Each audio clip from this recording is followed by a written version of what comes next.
Look at Ephesians chapter 4, verse 12. I'm going to read down to verse 15. Actually, go back up to verse 11. And he himself, this is talking about Christ, gave some as apostles and some as prophets, some as evangelists, some as pastors and teachers. Why? Verse 12 gives us the why on why we have the offices that we have. For the equipping of the saints for the work of service, to the building up, look at these descriptions, equipping, building up of the body of Christ until what? Verse 13 is critical, ladies and gentlemen, until we attain to the unity of the faith and of the full knowledge of the Son of God, to a mature man, to the measure of the stature which belongs to the fullness of Christ.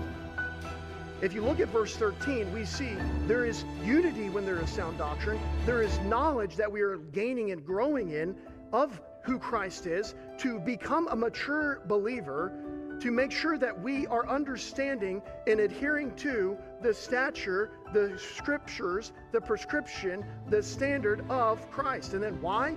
Why do we need to do theology? Look at verse 14. So that we are no longer to be children, tossed here and there by waves and carried about by every wind of doctrine, by the trickery of men, by the craftiness and deceitful scheming. But speaking the truth in love, we are to grow up in all aspects into him who is the head, that is the Christ.